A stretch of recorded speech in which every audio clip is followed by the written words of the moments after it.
In the opening rounds, the crowd knew they were watching something special. Subriel Matias, Puerto Rico's relentless war machine, came forward with fire in his eyes. Every step was a threat, every jab a warning. Alberto Puello, the slick Dominican champion, tried to keep him away with long jabs and movement. He looked sharp, accurate, even confident. But Matias, he didn't care.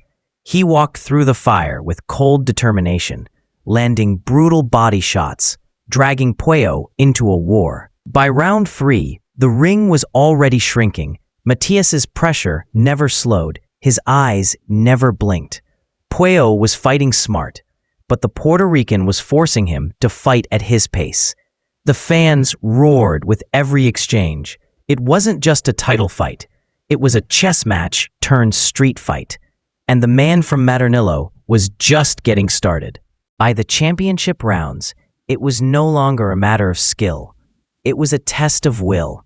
Subriel Matias kept pressing forward, his eyes fixed on destiny. Blood trickled from his brow, but the fire in his fists never faded. Alberto Puello was still standing, still answering back, but every punch from Matias seemed to carry the weight of a nation behind it. In the final round, the arena shook with energy. Matias launched a brutal uppercut that nearly buckled Puello's legs.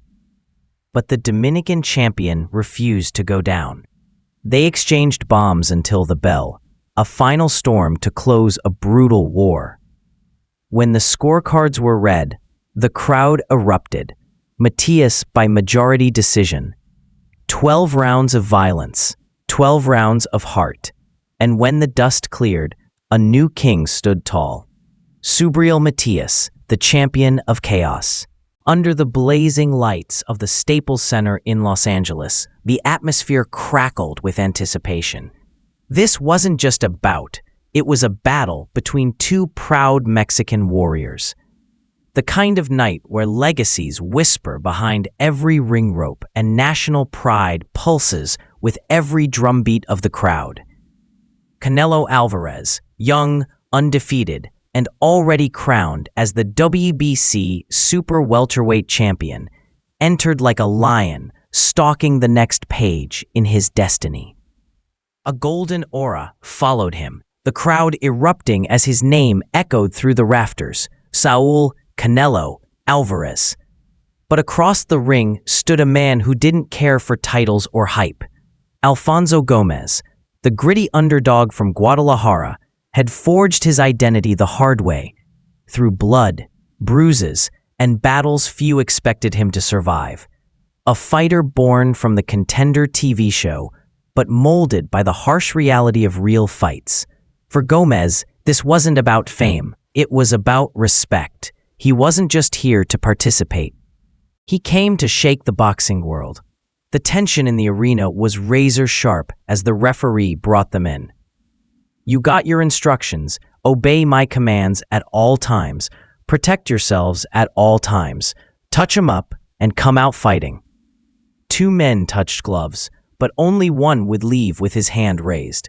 As the opening bell rang, Canelo began with measured precision. Stiff jabs, calm footwork, eyes locked like a hawk. But Gomez, energized by the moment, came forward, aggressive, unafraid. A man with nothing to lose and everything to prove. The first round exploded with energy, and just when it seemed like the underdog had settled into a rhythm, bam! A short, lightning-fast left hook from Canelo cracked through Gomez's guard and sent him crashing to the canvas. The crowd roared. Shock rippled through the arena. Gomez got up, eyes wide, heart pounding, and just like that, the fight had already changed course.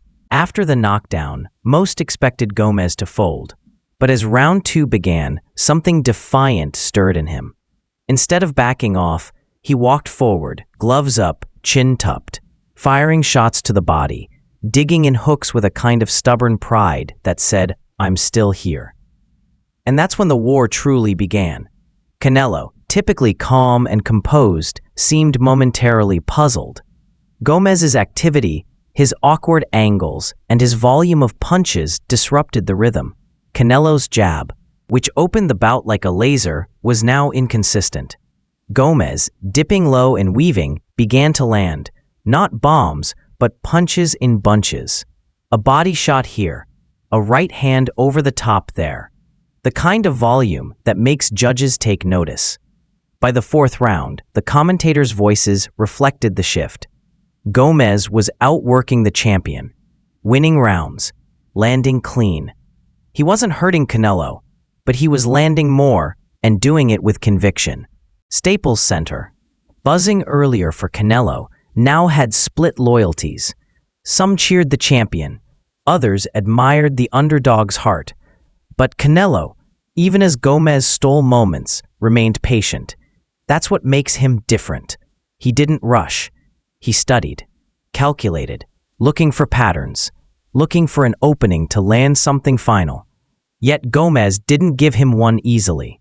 He kept his head moving, stayed active, used every bit of ring IQ to survive and win small victories.